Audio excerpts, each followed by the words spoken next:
Entendidos os eventos da primeira divisão meiótica, agora nós vamos conhecer a segunda divisão meiótica. A meiose 2 é uma divisão equacional. Na verdade, a meiose 2 é uma mitose, porque ocorre na meiose 2 a distribuição equitativa do conteúdo de DNA entre os núcleos filhos. Então, se você entendeu a aula de mitose, você automaticamente entende a aula de meiose 2, porque a segunda divisão meiótica nada mais nada menos é do que uma mitose, tá certo? Então a meiose 2 foi subdividida também em prófase 2, metáfase 2, anáfase 2 e telófase 2. Como vocês vão ver, os eventos são iguais à mitose, então a gente consegue passar por eles de uma maneira muito mais rápida, né? Porque a meiose 2 é uma divisão mitótica. Lembrem-se sempre de indicar, né, o 2 em algarismos romanos, referindo então à segunda divisão meiótica. Em prófase 2, nós temos os centrosomos que foram duplicados durante a interfase, migrando para os polos da célula, os cromossomos que estavam parcialmente descondensados começam a se condensar novamente e os nucleolos desaparecem, o envoltório nuclear se desintegra e os cromossomos, que ficam soltos no citoplasma da célula, podem agora se prender ao fuso mitótico e daí funciona da mesma forma que a gente discutiu sobre os eventos relacionados à prófase e à prometáfase da mitose, né, que é quando acontecia o rompimento do envoltório nuclear e a liberação dos cromossomos que começavam a se organizar ao fuso mitótico. Acho que eu esqueci de falar anteriormente, né? A gente está chamando de fuso mitótico o conjunto de microtúbulos responsáveis por executar a divisão celular, né? No caso aqui, a meiose, porém não é fuso meiótico, continua sendo chamado de fuso ou de aparelho mitótico, mas façam a associação com os microtúbulos responsáveis pela separação dos cromossomos. O mesmo que acontecia na mitose acontece na meiose 1 e acontece agora na meiose 2. Olhando na microscopia de luz, nós temos aqui a representação de dois núcleos filhos em prófase 2, né? Lembrando que, apesar dessas células aqui, o citoplasma não está nem tão evidente, né? Mas aqui nós temos já a constituição de duas células. Então, isso é bem característico para a segunda divisão meiótica. Na segunda divisão meiótica, nós vemos sempre duas células muito próximas uma da outra. Dificilmente a gente vai ver a citocinese, ela vai separar a célula, principalmente a célula vegetal, né? E duas células individuais vão continuar a segunda divisão meiótica. Normalmente elas permanecem juntas ainda por um intervalo de tempo. Concluída então a prófase 2, tem-se início a metáfase 2 e os cromossomos se dispõem na região equatorial da célula, a placa metafásica, com cada cinetocoro voltado para um polo da célula, presos ao fuso. Da mesma forma que acontecia na metáfase da mitose, nós temos agora os cromossomos ligados também na região equatorial da célula aos microtúbulos do fuso, de modo que cada uma das cromátides irmãs fica voltada para um dos polos da célula. Como eu falei para vocês, na representação a gente sempre coloca as duas células na segunda divisão meiótica. Então é o mesmo desenho, lembra que a célula-mãe tinha 4 cromossomos e as duas células filhas formadas têm metade do número de cromossomos da célula-mãe. Tá? Por isso que aqui só aparecem 2 cromossomos, embora ainda estejam duplicados. Na microscopia de luz, nós vemos aqui a metáfase, também muito bem característica, com as duas células filhas aqui formadas já, né? E os seus cromossomos dispostos também na região equatorial da célula. Para essa célula aqui, a gente pode imaginar que tem um polo para cá, outro polo para lá.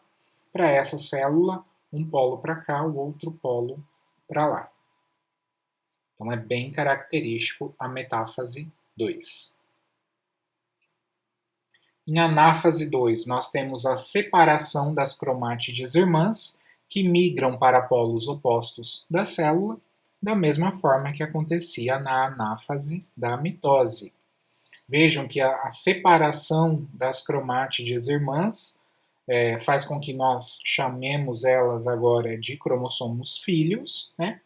E esses cromossomos filhos já podem ser tracionados, né? Já podem ser separados aí para os seus polos opostos. Lembrem-se que também durante a anáfase nós temos já o início da citocinese, por isso que aparece aqui já cada uma das células filhas formadas, né, sofrendo uma nova citocinese para a produção ao final da telófase 2 de 4 células filhas. Mais uma comparação. Em metáfase 2, nós temos o cromossomo metafásico lá condensado na região equatorial da célula, com os seus respectivos cinetocoros, né, cada cromátide irmã com os seus cinetocoros, ligados a um dos polos da célula. Em anáfase 2, ocorre a separação dessas cromátides irmãs. Em telófase 2, o envoltório nuclear e os nucleolos se reorganizam e a citocinese divide cada uma das células inicialmente formadas, né, das primeiras 2 células filhas formadas, em 2, produzindo no final 4 células haploides. Aqui no desenho esquemático nós temos então a representação dessas 4 células haploides, que tem a metade do número de cromossomos da célula mãe. Vejam que as cromátides agora, né, os cromossomos filhos, não estão mais duplicados. Olhando na microscopia de luz, nós temos aqui a telófase 2 em pimentão, formando o que nós chamamos de tétrade de esporos, né? Cada uma dessas 4 células aqui vai formar depois um grão de esporo maduro, né? Depois que sofreu o processo de maturação, vai formar, eu falei um grão de esporo, né? Vai formar um grão de pólen maduro, pronto para ir fecundar as estruturas femininas lá da flor. Vamos analisar agora a quantidade de DNA na meiose 2. Então, na meiose 1, nós tínhamos a produção de 2 células com N cromossomos e quantidade 2C de DNA. Então, essa meiose 2, nós vamos ter a prófase 2, a metáfase 2, anáfase 2 e telófase 2, né, com o início da citocinese e a separação das cromátides irmãs. Nós temos células, 2 células, ou melhor, 4 células filhas agora sendo formadas, né, a partir de uma célula mãe que entrou na meiose, 4 células filhas sendo formadas, elas continuam com N cromossomos, pois elas têm metade do número de cromossomos da célula mãe, e a quantidade de DNA agora é C. Ela tem N cromossomos, quantidade C de DNA, porque os cromossomos não estão mais duplicados, né? Em meiose 2, prófase 2, metáfase 2, as cromátides irmãs ainda permaneciam juntas. Assim que ocorre a separação das cromátides irmãs, a quantidade de DNA também é reduzida.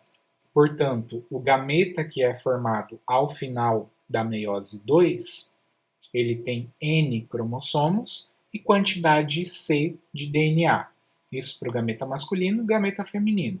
Quando o gameta masculino encontra gameta feminino, a quantidade de DNA C do masculino, C do feminino, 2C, a quantidade de cromossomos N do masculino, N do feminino, 2N.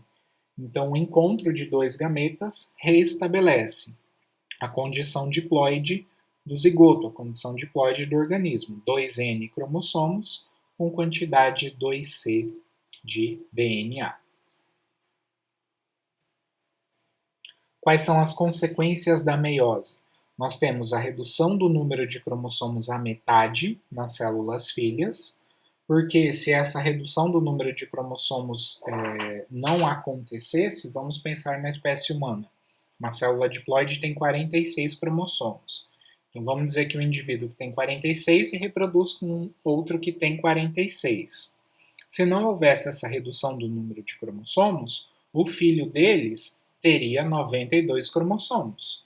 Então, duplicaria a quantidade de cromossomos da espécie. Isso não pode acontecer. Né? Uma espécie normalmente tem um número de cromossomo constante.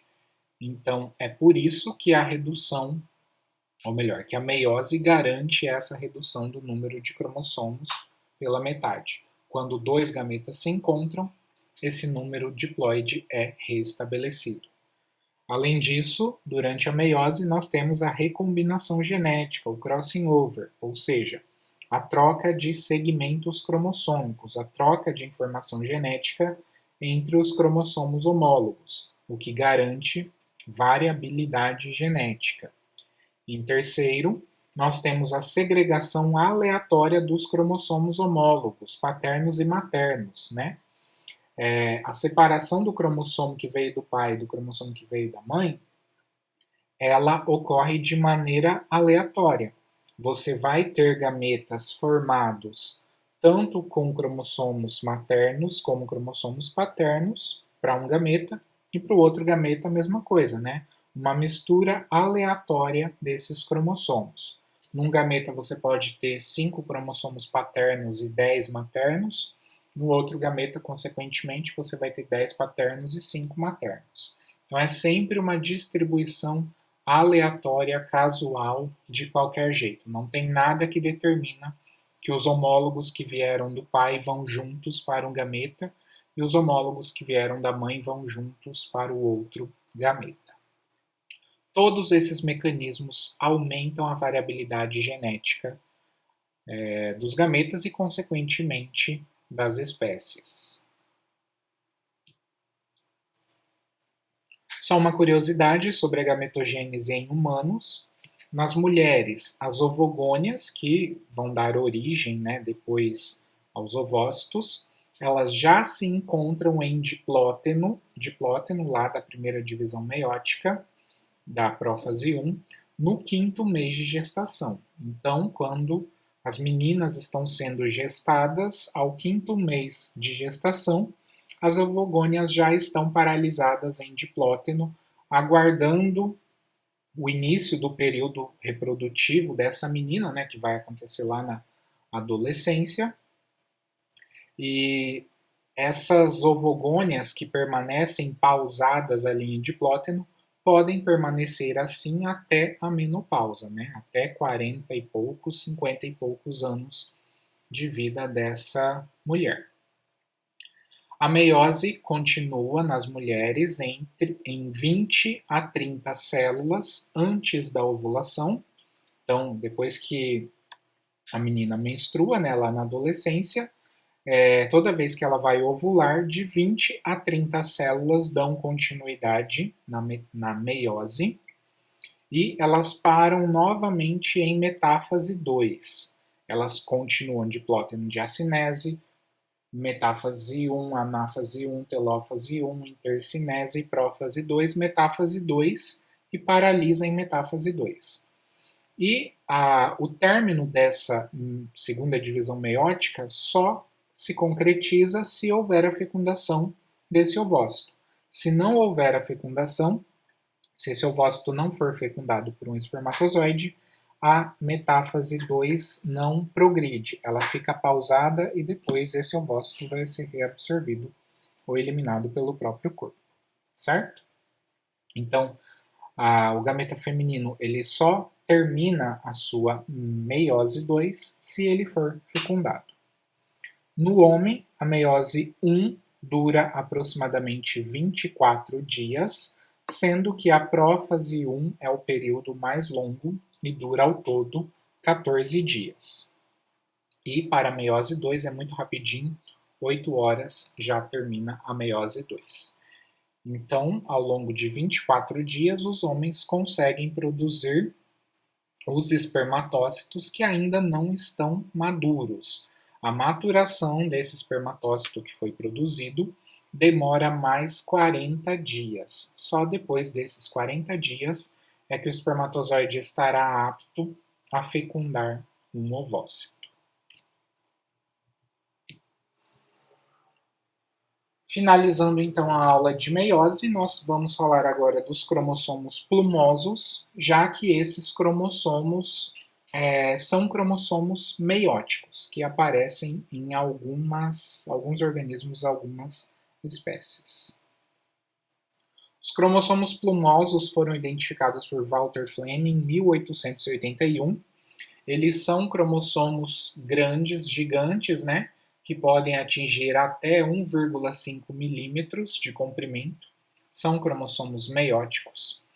Formam-se na prófase de ovócitos de anfíbios, peixes e répteis, principalmente, na prófase 1 nesse caso, né? E cada cromossomo é constituído por duas cromátides com cromômeros e intercromômeros, duas regiões diferentes que aparecem aí nessa organização de cromossomo gigante. Assim como os cromossomos politênicos eram grandes, os plumosos também são grandes. Alguns cromômeros se desespiralizam e formam duas alças simétricas, conferindo ao cromossomo um aspecto de pluma. O nome vem do inglês, né? Lamp brush chromosome. Nas alças ocorre grande síntese e acúmulo de RNA ribossômico e RNA mensageiro, principalmente para estonas, já que é um período de intensa atividade metabólica e essas proteínas, esses RNAs, podem ser muito requisitados durante esse período. Ocorre uma transcrição ativa desse material genético, mesmo durante a prófase da meiose, e depois da prófase meiótica, os cromossomos voltam ao seu estado normal. Da mesma forma que os cromossomos politênicos ocorriam lá nas larvas dos dípteros e depois eles eram reabsorvidos pelo próprio organismo, os plumosos também ocorrem durante esse período da prófase 1, da meiose, e depois eles acabam desaparecendo. Aqui duas eletromicrografias, né? A primeira, cromossomos plumosos de um oócito de anfíbio. No início da diferenciação do oócito, cada cromossomo é replicado para iniciar a meiose, e os cromossomos homólogos replicados formam pares, resultando em uma estrutura extremamente alongada, contendo 4 duplas hélices de DNA replicadas, ou 4 cromátides no total. O estágio dos cromossomos plumosos persiste por meses ou anos, enquanto o ócito vai acumulando as reservas necessárias para o desenvolvimento de um novo indivíduo. Em B, região aumentada de um cromossomo semelhante, corado com um reagente fluorescente que possibilita a visualização da síntese ativa de RNA nas alças que são formadas. Lembra que as alças são simétricas, né? Então, se eu tenho uma alça para cima, eu tenho outra para baixo. E é justamente nessas alças que nós vamos ver uma intensa atividade de transcrição, porque né, o ócito aí está estocando nutriente para o desenvolvimento embrionário depois que acontecer a fecundação. Então, por isso que a síntese proteica é muito alta e isso demanda uma maior transcrição de RNA ribossômico e RNAs mensageiros. Mais um exemplo, parte de um cromossomo plumoso do urodelo Triturus viridescens. Os dois cromossomos estão unidos pelos quiasmas, setas. Na região da seta dupla, observa-se uma porção de cromossomo onde os dois filamentos estão separados. Esse aspecto demonstra que o cromossomo nessa fase é constituído por 2 nucleofilamentos, ou 2 cromátides, tá? Mostrando aqui principalmente. Todas essas outras regiões estão possivelmente acontecendo uma intensa síntese, uma intensa atividade de transcrição. Mostrando então a estrutura dos cromômeros. Aqui um cromômero inativo, né, uma região de DNA mais compactado. Um cromômero ativo. Nessa região do cromômero ativo são abertas alças e a partir destas alças de DNA nós temos uma intensa atividade de transcrição de RNA ribossômico e também RNA mensageiro, principalmente. Lembra que os cromômeros ativos e inativos, né, vão se alternando ao longo de toda a extensão do DNA. Aqui também um exemplo de cromossomo plumoso. Os nucleofilamentos dispostos paralelamente apresentam regiões cromoméricas intercaladas com segmentos intercromoméricos. Alguns cromômeros apresentam parte do seu nucleofilamento desespiralizado em intensa fase de síntese de transcrição de RNA, um cromômero ativo. Tá? Então, nessas regiões de alças, nós vamos encontrar uma intensa atividade de transcrição. Essa então foi a nossa aula sobre meiose. Qualquer dúvida que vocês tiverem, entrem em contato e vamos conversando daí para a organização da nossa segunda avaliação. Um abraço e a gente não tem mais aula, mas a gente conversa até a nossa segunda avaliação. Até mais.